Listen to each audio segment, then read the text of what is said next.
سے تو اس ملک کی ساری غریبوں کی بھی ہم مدد کر سکے اور ہر ضرورت کے لیے اپنی تعمیر بھی کر سکے. ہے یا نہیں ہمارے پاس نظام؟ یہ جذبہ ہے یا نہیں؟ صحابہ کرام کا وہ جذبہ اللہ کے نبی صلی اللہ علیہ وسلم اعلان کرتے ہیں جھنڈے کا. اسلام مسلمانوں کو ضرورت ہے اپنے گھر سے لے کر کے آؤ.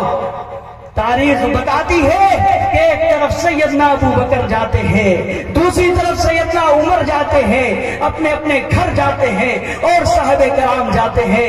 حضرت عمر یہ فرما رہے ہیں کہ دوسرے اعمال میں تو ابو بکر ہم سے آگے بڑھ جاتے ہیں، مال میرے پاس ابو بکر سے زیادہ ہے اور بہت زیادہ ہے، ابو بکر کے پاس تو مال ہے ہی نہیں. آج میں اعمال میں، آج میں اس کام میں ابو بکر سے آگے بڑھ جاؤں گا. دونوں اپنے اپنے گھر جاتے ہیں، دونوں گھر سے مال لے کر کے آتے ہیں. حضرت عمر یہ سوچ کر کہ آج ہم بھاری پڑ جائیں گے سیدنا ابو بکر پر، رسول اللہ کی خدمت میں دونوں مال پیش کرتے ہیں. ایک طرف بڑا گٹھر ہے، دوسری طرف چھوٹی سی پوٹری ہے، چھوٹی سی پوٹری ہے، دونوں رسول اللہ صلی اللہ علیہ وسلم کی خدمت میں پیش کرتے ہیں. اللہ کے رسول صلی اللہ علیہ وسلم حضرت عمر سے پوچھتے ہیں کہ بتا تم کیا لائے اور کیا چھوڑے. حضرت عمر نے کہا حضور جتنا مال تھا اس کو دو حصے میں کیا. ایک حصہ آپ کی خدمت میں لے آیا، ایک حصہ اپنے بال بچوں کے پرورش اور ضرورتوں کو پوری کرنے کے لیے چھوڑا. حضرت ابو بکر سے پوچھا اے ابو بکر آپ تو بتائیے آپ کیا لائے. حضرت ابو بکر نے کہا حضور گھر میں جتنا مال تھا وہ سب لا کر کے میں نے پیش کر دیا. گھر میں تو صرف اللہ اور اللہ کے رسول کا نام چھوڑ کر کے آیا ہوں. حضرت عمر جو یہ سمجھ رہے تھے کہ آج ہم مال دے کر کے آگے بڑھ جائیں گے، انہوں نے کہا برجستہ کہا کہ اس بوڑھے سے میں کبھی آگے نہیں بڑھ سکتا. ہم نہیں کہتے ہیں کہ ابو بکر بنو اور سارا مال پیش کر دو، ہم نہیں کہتے ہیں کہ سیدنا عمر بنو اور آدھا مال پیش کر دو.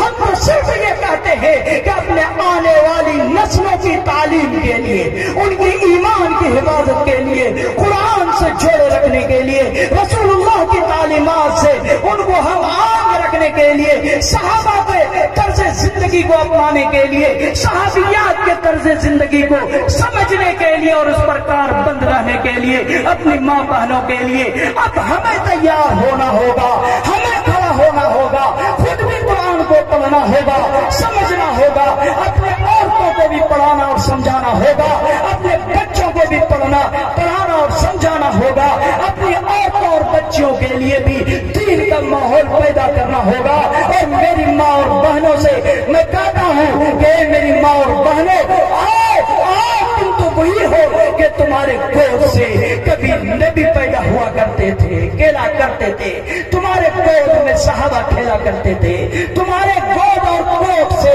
بڑے بڑے مجاہدین تیار ہوئے. خالد سیف اللہ کو تم نے جنم دیا، اسی طرح سیدنا عبیدہ ابن الجراح کو تم نے جنم دیا، محمد بن قاسم کو تم نے جنم دیا، صلاح الدین ایوبی کو تم نے جنم دیا. اور میری ماں جب تک تم ٹھیک تھے تمہارا آئیڈیل خدیجہ، تمہارا آئیڈیل سیدہ عائشہ، تمہارا آئیڈیل سیدہ فاطمہ رضی اللہ عنہا تھی، تو تم نے اپنے جنم اپنے پیٹ سے محمد بن قاسم، صلاح الدین ایوبی، ابو موسیٰ شریف اور خالد ابن ولید اور خالد سیف اللہ جیسے کو تم نے جنم دیا.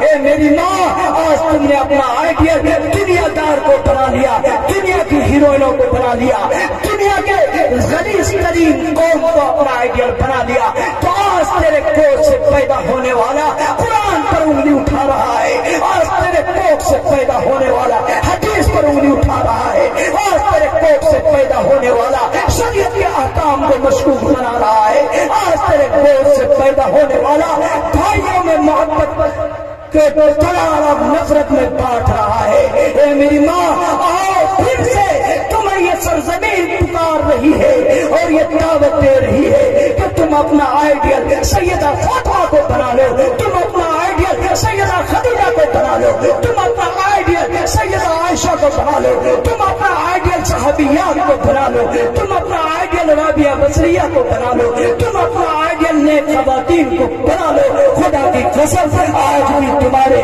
کوکھ سے جنم لینے والا بچہ وہ ملک کا بھی سپاہی ہوگا انگریز جیسے کو بھگانے کے لیے، اور تینوں اسلام کا بھی محافظ ہوگا انشاءاللہ. ساتھ ساتھ میں اپنے نوجوانوں سے بھی پوچھنا چاہتا ہوں، اے نوجوانوں، بہت ہو گیا کہ سلمان خان کو اپنا آئیڈیل بنایا، بہت ہو گیا کہ گدھا کٹ بال کٹوایا تم نے، اور نہ معلوم کون کون کٹوایا. اے میرے نوجوانوں، بہت ہو گیا کہ تم نے وراٹ کوہلی اور سچن جیسے کو اپنا آئیڈیل بنایا، بنا کر کے تم نے تو کچھ پایا نہیں لیکن سب کچھ کھو دیا. اے نوجوانوں، اٹھو اور اپنا آئیڈیل، اپنا نمونہ بناؤ تو رسول اللہ صلی اللہ علیہ وسلم کو بناؤ. اپنا نمونہ اور آئیڈیل بناؤ تو حضرت ابو بکر کو بناؤ. اپنا آئیڈیل اور نمونہ بناؤ تو سیدنا عمر کو بناؤ، سیدنا عثمان غنی کو بناؤ، سیدنا علی کو بناؤ، سیدنا امیر مرتضیٰ کو بناؤ، سیدنا امیر معاویہ کو بناؤ، سیدنا حسنین کو بناؤ. اور آگے بڑھو، اپنا جو ہے آئیڈیل اور نمونہ بناؤ تو محمد بن قاسم کو بناؤ، طارق بن زیاد کو بناؤ، صلاح الدین ایوبی کو بناؤ، قاسم نانوتوی کو بناؤ، رشید احمد گنگوہی کو بناؤ، شیخ الہند کو بناؤ، اشرف علی تھانوی کو بناؤ، شیخ الاسلام کو بناؤ، فدائے ملت اسد مدنی کو بناؤ. اور اپنا آئیڈیل بنانا ہے تو جیسے علماء کو بناؤ، انشاءاللہ تم بھی کامیاب رہو گے، یہ ملک بھی بچے گا اور شریعت اسلامیہ بھی بچے گی اور قوانین اسلامیہ بھی محفوظ رہیں گے. اس ملک ہے تیار؟ جو ہو گیا اس پر گناہ، ان گناہوں پر توبہ کیجئے اور اللہ سے معافی مانگیے. اور آج کے جلسہ سے کھلے عام اس مجمع سے آپ کو جو پیغام دیا جا رہا ہے کہ اپنے اندر چینجنگ لائیے، تبدیلی لائیے، اس کے بعد اللہ کی رحمت دیکھیے. اللہ کی رحمت بہارا ڈھونڈ رہی ہے، ہم خود تبدیلی کے لیے تیار نہیں ہے تو ہم ہر طرف سے تھپیڑے کھا رہے ہیں. ہمیں ہر جگہ ذلیل ہونا پڑ رہا ہے، جس کی کوئی حیثیت نہیں ہے اس کے سامنے ہمیں سب کو چھپانا پڑ رہا ہے، ان کے سامنے کٹورا لے کے بھیک مانگنا پڑ رہا ہے. ہم حق کے نام پر میڈیا کے ذریعے بتایا ہوا کہ ہمیں حق چاہیے، ہمیں حق چاہیے، ہمیں حق چاہیے. اے لوگوں، ہم تو وہ تھے جو جن دوسروں کو حق بانٹنے کے لیے اور دوسروں کو دینے کے لیے پیدا ہوئے تھے. آج ہم حق کے نام پر دوسروں کے سامنے ہاتھ پھیلا رہے. نہیں پھیلانے کی ضرورت نہیں ہے. آؤ قرآن تم کو جھنجھوڑ رہا ہے، ادخلوا فی السلم کافہ. قرآن جھنجھوڑ رہا ہے. یہ حافظ قرآن تلاوت کر کے سنائیں گے. جو قرآن پڑھنے والے ہیں وہ تلاوت کیجئے، روزانہ کا اپنا معمول بنا لیجئے. صبح بھی پڑھیے، شام بھی پڑھیے، خود پڑھیے، گھر میں پڑھوائیے. خدا کی قسم الفاظ پڑھنے کی برکت ہوگی، رحمتیں ہوگی، ثواب نازل ہوگا.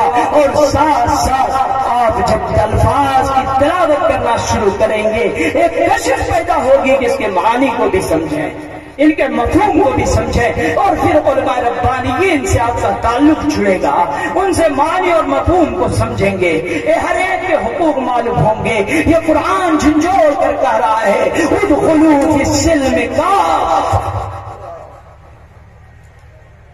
کہ مکمل طور پر اسلام میں داخل ہو جاؤ، مکمل طور پر جس مذہب کو اپنائے ہو ایک ایک احکام کی پیروی کرتے ہوئے اس میں داخل ہو جاؤ.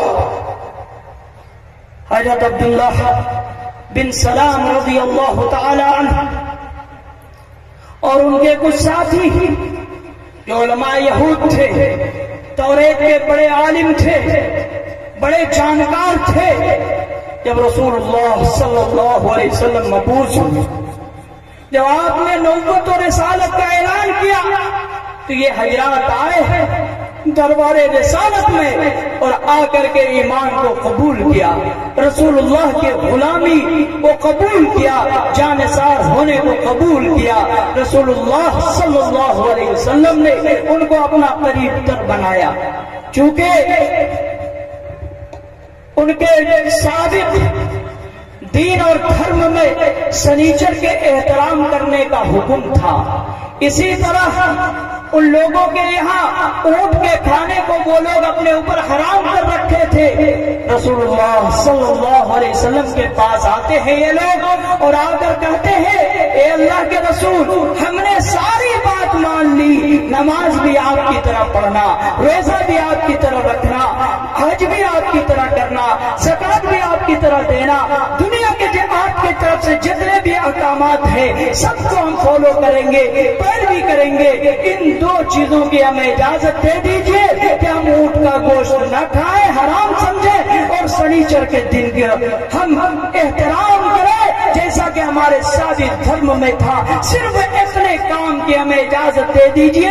قرآن کریم نازل ہو جاتا ہے یا ایھا الذین آمنوا ادخلوا فی السلم کافہ, کہ اگر اسلام کے ایک حکم کی بھی خلاف ورزی کرو گے تو تم مکمل طور پر اسلام میں داخل نہیں سمجھے جاؤ گے.